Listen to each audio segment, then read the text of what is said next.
Do not let a shallow message breach the fortress of peace you have resiliently built in silence. They once expected you to crumble, but you chose yourself over weakness. That maturity has forged a new version of you, someone they no longer have the standing to manipulate. Now, they feel the full weight of your absence. True power lies in self-respect and the resolve to move forward, not in retaliation. Your silence has spoken, forcing them to face the void where they no longer control your life. Remember, you owe them no reaction. Your current tranquility is the living proof of a liberated soul. If you are ready to protect your value, affirm it in the comments. I master this conversation, not them. And don't forget to subscribe to Stoic Journey, like and share to spread Stoic fortitude to those seeking their way back to themselves. Be persistent. The version of you being tempered in stillness is something they will never reach. Let them watch from afar as you continue to walk firmly and invincibly. 1. The temptation of the unexpected message. The screen flickers in the middle of the night. An old name appears, shattering the stillness. Your heart skips a beat. Memories flood back along with the craving to feel significant again. But stop. Do not let a fleeting emotion deceive the character you have painstakingly built in the dark. That message does not carry love or remorse. It is merely a test of power. They appear because your silence is starting to work, rattling their self-indulgent ego. When you stop providing attention, the fuel they crave, they grow curious if the gates to your life are still open, wondering if they still hold the weight to unsettle you with a few hollow characters. In reality, they don't miss you. They miss the feeling of power they had when they were your priority. This act is like a hunter returning to an old trap to see if it's still functional. Replying immediately is voluntarily stepping back into the snare, handing the chains back to the one who once abandoned you. This is a Stoic lesson in self-mastery. As Epictetus taught, no man is free who is not master of himself. This battle is not with them. It is a confrontation between the weak version of your past and the strength of your present. Real strength lies in choosing to say nothing when emotions are at their peak. Your value is affirmed by your composure, not by whether they return or not. Do not view this as an opportunity for reconciliation. See it as the final stress test for your internal fortress. Stand on the shore and observe the emotional storm, instead of letting it wash away the peace you labored to create. That razor-sharp silence is your most expensive weapon, rendering their every attempt at manipulation meaningless. Behind those bland haze lies a psychological matrix. The truth about what they truly want will be a cold wake-up call, showing you just how powerful your silence has become. 2. The truth behind the words. Why do they contact you? When someone who proactively left you, leaving behind a suffocating silence, suddenly reappears, your mind easily falls into the trap of hollow hope. But the truth is often colder and sharper. They aren't messaging because they realized they love you deeply, nor because they woke up from a nightmare regretting your loss.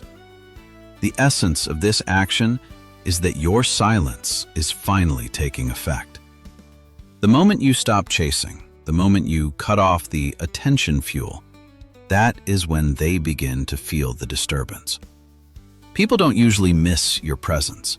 They miss the sense of authority they had over your life. When you choose not to react, you inadvertently strip away the mirror that reflected their importance. In reality, some return just to check if the door to your soul is still ajar, to see if they still possess the influence to make you waver with a few meaningless words. That isn't love.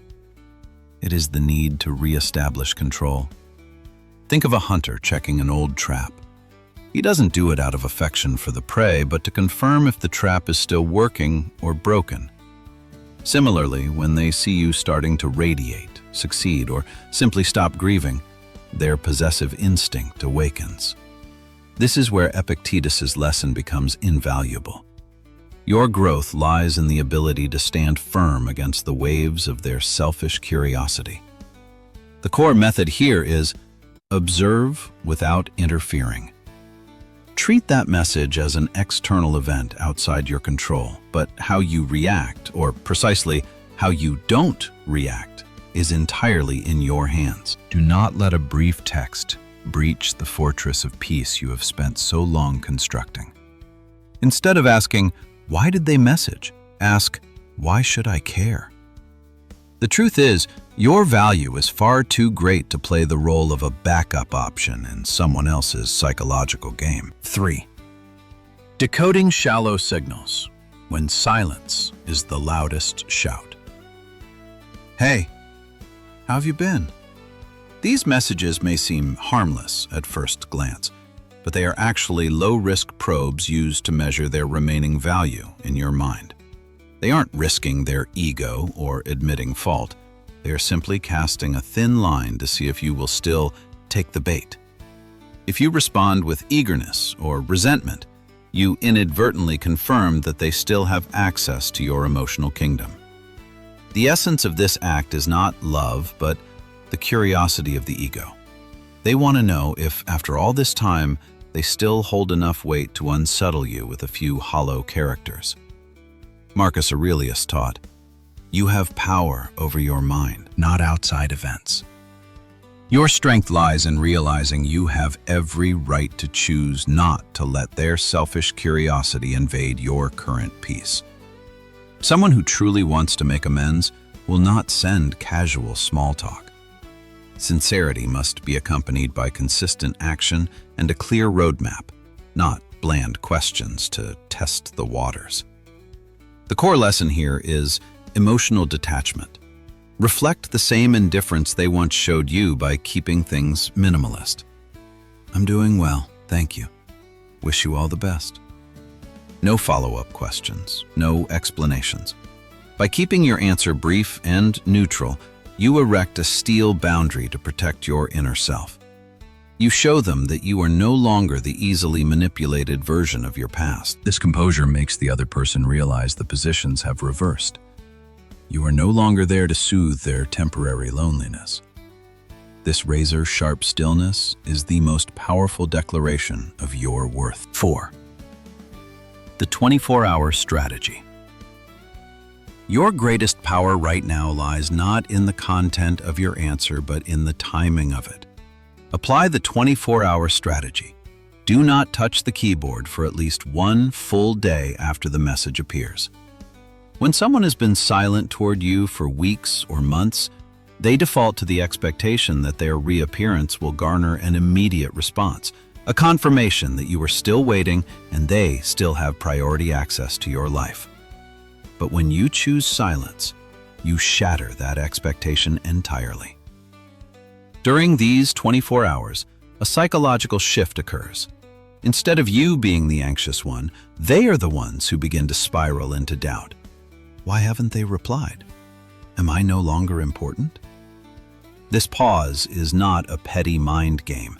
It is how you teach the other person and teach yourself that your time, energy, and emotions are invaluable assets, not something they can tap into whenever they please. This is the moment you practice the highest form of Stoic self-control, mastering immediate impulses to act from a place of calm and reason rather than being led by emotion. Every hour that passes in silence is a step toward reclaiming lost power. You are no longer the one waiting by the phone. You are the master of the conversation. Your silence is a mirror reflecting back the exact absence they once forced upon you. When you finally speak after 24 hours, the resonance of your composure will make them understand. The status of both parties has completely changed. You are no longer the old, easily manipulated version of yourself, and their presence is now merely an external event that cannot shake the fortress of peace you have painstakingly built. The truth is, The less you say, the more your voice carries the weight of 1,000 tons, preparing for a final blow to the ego of the one who walked away. 5. The art of the Stoic response. Once reason has replaced impulsive urges, respond with a chilling minimalism. The other person is expecting a long paragraph of blame or an emotional explanation to feed their sense of power. Instead, you will send a single line. Hello, hope you are doing well. No exclamation points, no follow-up questions, and not a single redundant word about your current life. The strength of this response lies in breaking all expectations. You provide no emotional fuel to satisfy their ego. Instead of striving to be understood, you choose emotional detachment to protect your internal peace. You no longer allow them to dictate your mood.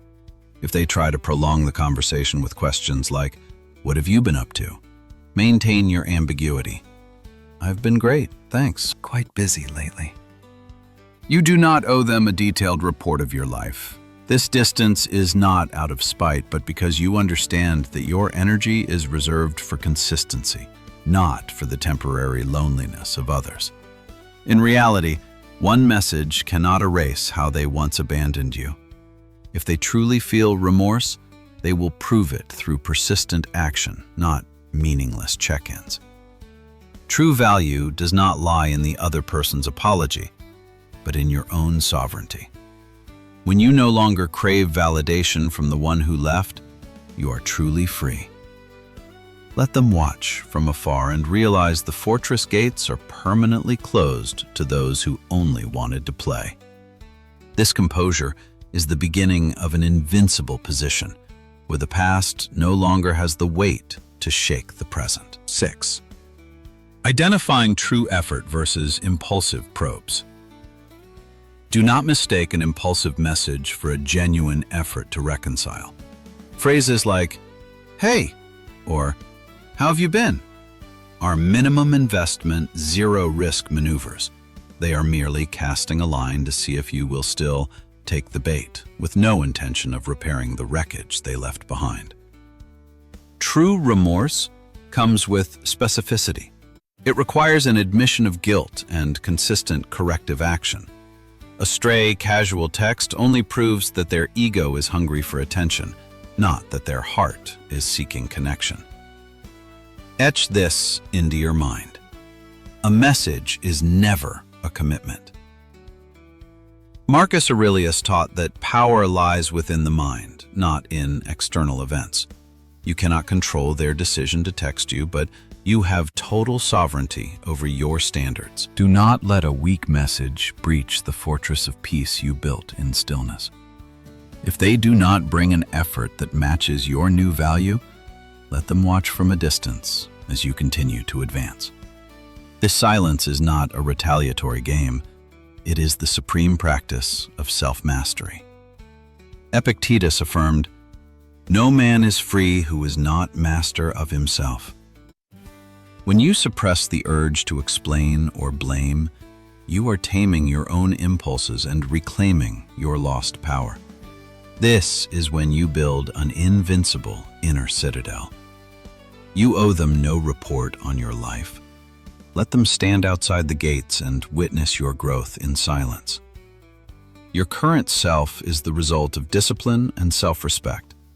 It is far too expensive to trade for a few minutes of hollow conversation just to satisfy someone else's ego. When you reach a state of unshakable calm amidst old storms, you are truly free. Let your composure be the ultimate answer, making them realize the positions have reversed. You are no longer there to soothe their loneliness. You have moved far beyond what the past could ever imagine. 7. The declaration of inner sovereignty. Ultimately, strength is not found in what you say, but in the man you have become without them. The affirmation, "I master this conversation, not them," is not a comfort for a wounded ego. It is an absolute declaration of independence in your emotional world. By repeating it, You reclaim your authority and lock the gates of your life against those who no longer deserve to enter. Face the truth. There was once a time when a single vibration from your phone could make you drop everything, desperate for their attention. But now, you stand firm in the storm. You understand that you owe them no explanations or updates. Following the spirit of Epictetus, each time you restrain an impulsive reflex, each time you put the phone down to return to your work or pour a cup of tea, you are reinforcing your inner citadel. This is not a tactic. It is proof that your time has a master. This silence becomes a mirror reflecting the same indifference they once gave you, forcing them to face the weight of the absence they created. The version of you being built in the shadows, disciplined, calm, and filled with self-respect is someone they will never reach again. If you are ready to protect that version of yourself, leave the affirmation, "I master this conversation, not them," in the comments of Stoic Journey, and subscribe to walk this path with us. Do not let a shallow message break the fortress of peace you have resiliently built in silence. They expected you to collapse, but you chose yourself over your weakness. This maturity has turned you into a new version of yourself, one they no longer have the standing to manipulate. Now, they feel the weight of your absence more deeply than ever before. Real power lies in self-respect and the determination to move forward, not in revenge. Your silence has spoken, making them question their own worth now that they no longer control your life. Remember, you owe them no reaction. Your current tranquility is the living proof of a liberated soul. If you are ready to protect your value, affirm it now. I master this conversation, not them. This is the manifesto of your inner strength. Don't forget to subscribe to Stoic Journey. Like and share to spread this stoic fortitude to those who need to find themselves again. Stay persistent. The version of you being tempered in the stillness is something they will never touch again. Let them watch from afar as you step forward, radiant and invincible. Thank you for walking this path with us. I will see you in the next awakening.